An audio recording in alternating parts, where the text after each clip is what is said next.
Donc, dans votre sondage, nous sommes des élèves de comptabilité et de gestion ici. Première question, étudiez-vous ou avez-vous déjà étudié au Cégep de Victoriaville?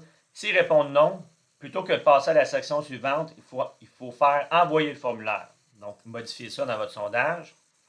Autre chose, plutôt que d'avoir une seule grande section pour tout le reste, vous allez ajouter une section qui va concerner les questions sur le service à la clientèle et vous allez ajouter une autre section qui concerne les questions sur les finances de l'entreprise. En fait, les finances du Cégep de Victoriaville. Et vous allez également ajouter une autre section qui va concerner les questions sur l'identité du répondant ou de la répondante. Donc là, ça va être de quel sexe êtes-vous, quel âge avez-vous, quelle est votre catégorie socio-professionnelle, quel est votre...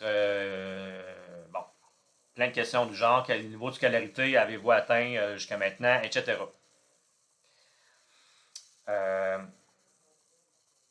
Ici, pour quelle raison principale étudiez-vous au Cégep de Victoriaville? La proximité, le programme, le sport. Essayez d'identifier d'autres éléments de réponse là, pour avoir un choix de réponse un peu plus fourni. Il n'y a pas d'espace entre un point d'interrogation et la fin d'un mot. Il y a un point après, etc. Bon, très satisfaisant, satisfaisant. Ici, à la place, il faut que ça soit insatisfaisant et un autre choix de réponse qui est très insatisfaisant. Ou en fait, très... ouais, c'est ça. Aimeriez-vous que votre programme effectue davantage de sorties en rapport avec votre domaine d'études? Wow, c'est une bonne question, ça. Très bonne question. Pas d'espace entre le E et le point d'interrogation, oui ou non? Sur une échelle de 1 à 10, comment aimeriez-vous la plateforme web Onivox? Comment aimez-vous? Du Cégep de Victoriaville. Donc là,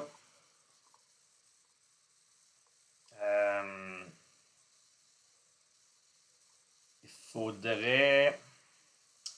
En fait, là, vu que c'est une question d'une variable qualitative ordinale, ben, au lieu d'un choix de réponse, au lieu de réponse courte, il faut choisir choix multiple, vu que c'est une variable qualitative. Parce que dans le fond, on parle du degré d'appréciation. Un degré d'appréciation, le nombre, il ne veut rien dire. Le nombre 10, ça correspond à très satisfait.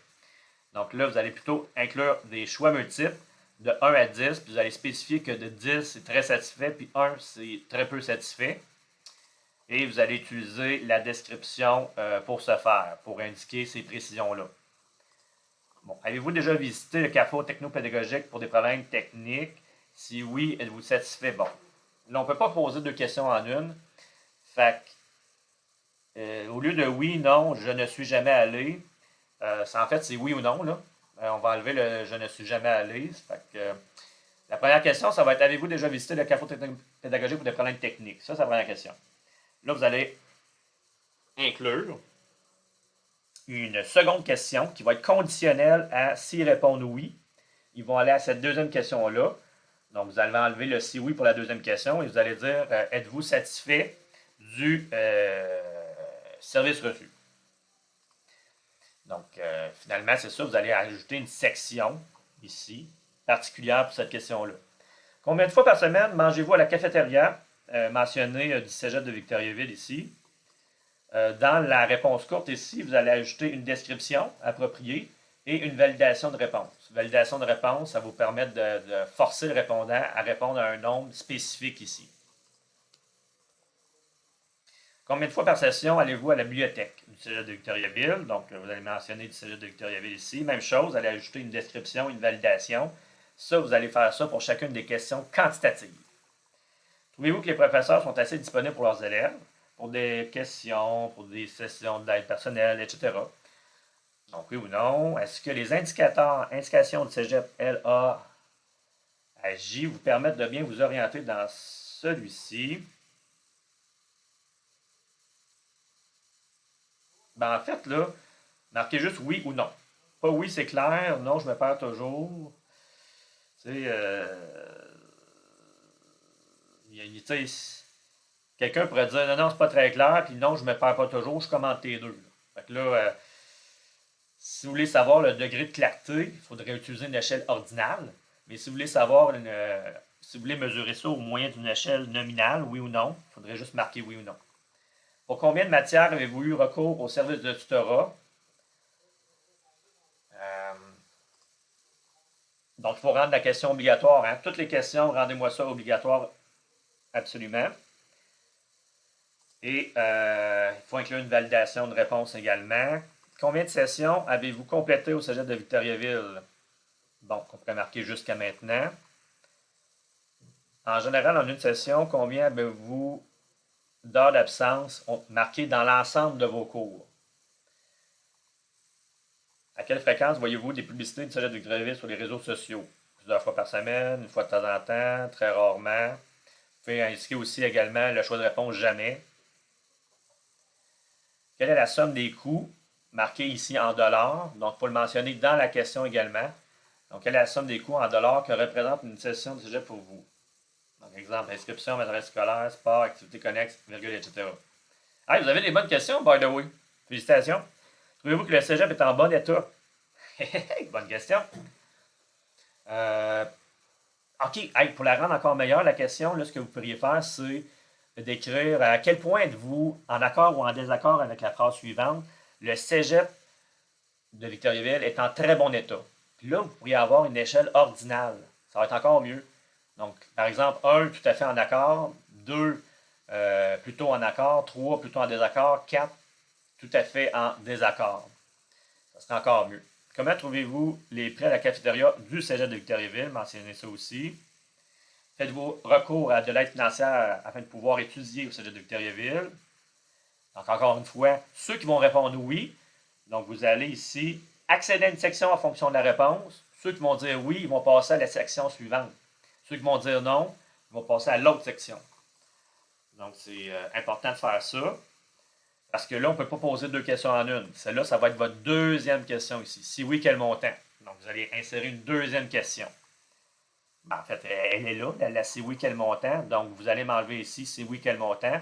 Et ceux qui vont répondre oui, vous allez me rendre ça conditionnel ici à passer à l'autre section. Donc là, il y a une section qu'il va falloir ajouter.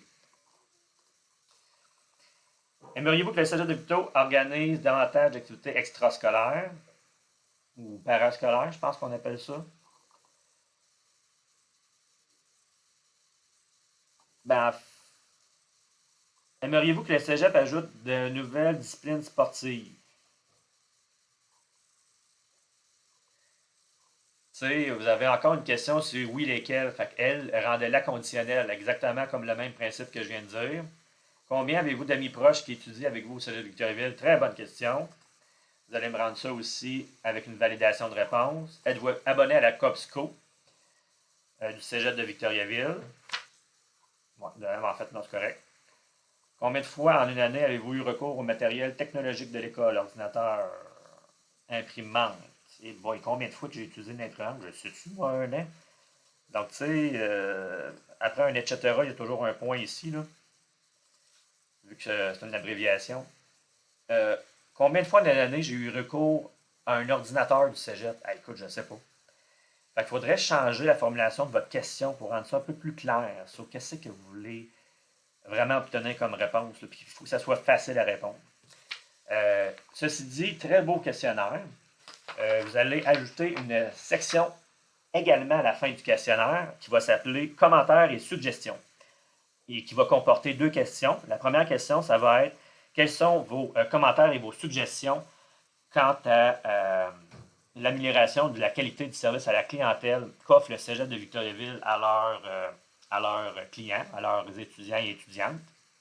Et une autre question qui va être quels sont vos commentaires et suggestions concernant le présent sondage qui sont en train de répondre, votre sondage à vous. Là. Donc, ça va être le fun parce que là, ils vont pouvoir se prononcer sur hey, ouais, c'est bon votre questionnaire en raison de ça, ça, ça.